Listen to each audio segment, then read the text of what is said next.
Hi guys, so welcome back to my channel. कल है अपना IBPS PO मेंस का paper and we are into the end game. So Avengers assemble and फटी पड़ी है थोड़ी। हमारे यहाँ स्लैंग में कहते हैं कि लुप लुप हो रही है। दिल्ली हरियाणा साइड कहते हैं लुप लुप हो रही है, तो बड़ा डर लग रहा है। मेरे को भी डर लग रहा है। नंबर अच्छे आ रहे हैं तो क्या हो गया, डर नहीं लग रहा।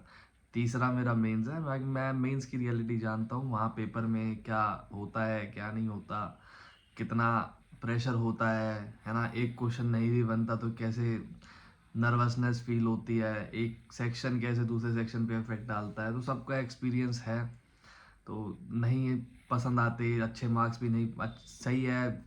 मोराल के लिए सही है, मेन एग्ज़ाम के लिए सही नहीं है कि वहाँ आपको जैसा क्वेश्चन मिल रहा है वैसे ही आपको रिएक्ट करना है। भाई तीसरा मेंस है एंड अकेला पेपर होगा। प्राउडली तो मैं नहीं कहता हूँ कि तीसरा मेंस है, कि प्राउड वाली बात नहीं है इसके अंदर, बेइज्जती वाली बात है कि ये भाई इतना करके भी नहीं कर पाया, तीसरी बार क्यों देना पड़ रहा है। बट इमोशंस काफ़ी होल्ड कर रहे हैं इतने टाइम से। बट फ्लैशबैक्स आते हैं अभी भी 3-4 साल पहले के, 3 साल पहले के, कि अच्छा और हो सकता था, तब ये कर लेता, तब वो कर लेता, वह यहाँ ना होता। बट स्टिल लाइफ ने एक और मौका दिया है तो उसे एक्सेप्ट करते हैं एंड रिएक्ट करते हैं। And same for you as well भाई। दो टाइप के लोग होते हैं, एक होते हैं विनर माइंडसेट वाले और एक होते हैं कंपटीशन कंपटीशन करने वाले, है ना। जो पहले वाले टाइप के होते हैं विनर माइंडसेट, स्टार्टिंग लाइन पे खड़े होते हैं, सिर्फ एंड लाइन दिखती है उन्हें कि मेरे को वहाँ तक पहुँचना है, आसपास का केओस हटा दो साइड से। जो दूसरे होते हैं वो यही देखते हैं कि साइड वाले की जीए अच्छी है, उसकी मैथ्स अच्छी है, मेरी इंग्लिश अच्छी है, उसकी रीजनिंग अच्छी है, वो मेरे से 10 ज़्यादा ला रहा है, वो मेरे से 5 ज़्यादा ला रहा है। आपको मेन एग्ज़ाम के अंदर भी अगर आप किसी से बात करोगे तो ऐसा हो जाएगा कि साइड वाला आपको कंपटीशन समझे। ऑब्वियसली आप हो, लेकिन एज अ ह्यूमन आपको ये पता होना चाहिए कि आप अपने क्या कहते हैं एफर्ट्स का फल लेते हो, किसी और के एफर्ट्स का फल नहीं लेते। वो अलग चीज़ें हैं ये, बाकी कैटेगरी वाली। तो बाकी जो है, आपको पता है कंपटीशन कितना है, आप कितना पढ़ के जा रहे हो, तो ट्राई करना कि किसी कन्वर्सेशन के अंदर ना इन्वॉल्व ना हो।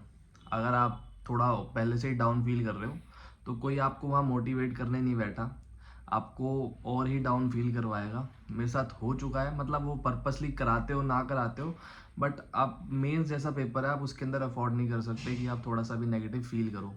तो दिस इज़ ऑल भाई। बाकी अपना क्या कहते हैं, स्लीप अच्छे से लेना और खाना पीना ठीक रखना एंड टाइम पे पहुंच जाना सेंटर। आधार कार्ड, पिछले वाले प्री का क्या कहते हैं एडमिट कार्ड और आधार कार्ड जरूर लेके जाना, वरना बहुत दिक्कत होती है।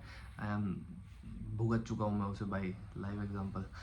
और पानी की बोतल और अपना पेन कैरी करना, पेन में शायद दिक्कत नहीं होती, ले जाने देते हैं। तो छोटी छोटी चीज़ें हैं। एंड बाकी आपको आज के दिन मॉक तो मत लगाना, लेक्चर लगा लेना, कोडिंग डिकोडिंग इनपुट आउटपुट में भी DI के। एंड जीके करते रहना, जीके तो जितनी करो उतनी कम है। तो बस यही सब है। एंड लो फील करने की ज़रूरत नहीं है, किसी भी नेगेटिविटी को आसपास आने की ज़रूरत नहीं है। अगर आप मेरे को भी देख के ऐसा लगता है ना कि यार इसके तो ज़्यादा नंबर आ रहे हैं, मेरे कम नंबर आ रहे हैं, या मैं आपको गलती से नेगेटिव फील करवा देता हूँ, तो मुझे हटा दो, मेरे को मत देखा करो। बट आपको अपने करियर पे फोकस करना चाहिए, नेगेटिव चीज़ों से दूर रखना चाहिए, कि आसपास की चीज़ों से अच्छे से परफॉर्म करना। देखो जो है सब पढ़ के जाते हैं। मैं एक ही बात कहता हूँ कि अगर किसी ने पैसे लगाए हैं ना, तो मोस्टली लोग पढ़ के ही जाते हैं पेपर देने। किसी का प्रीलिम्स भी क्लियर हुआ ना तो वो पढ़ के ही जाएगा मेंस के लिए देने। डिफरेंस कहाँ आएगा, कोई कितना शिद्दत से पढ़ा है, कोई कितना घंटे पढ़ा है, कौन कितना डिसिप्लिन से पढ़ा है, और मेंस एग्जाम में कौन कितना कॉन्फिडेंस से रहता है।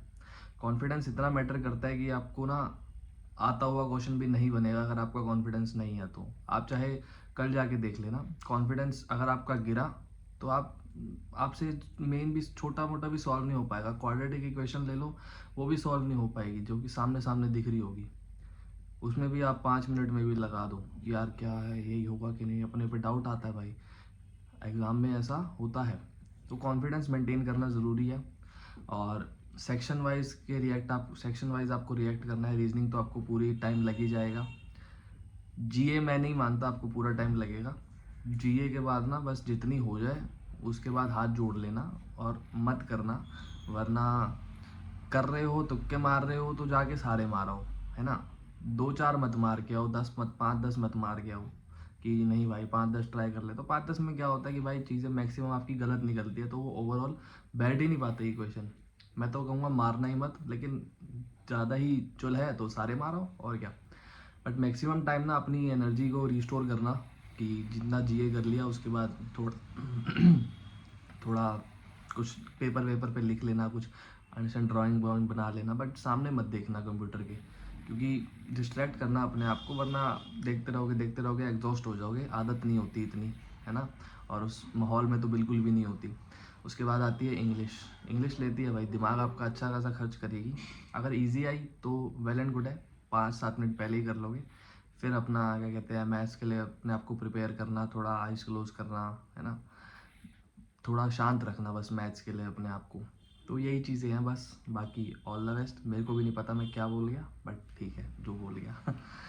तो bye bye, take care, and मिलते हैं कल मेंस के रिव्यू के साथ। धन्यवाद।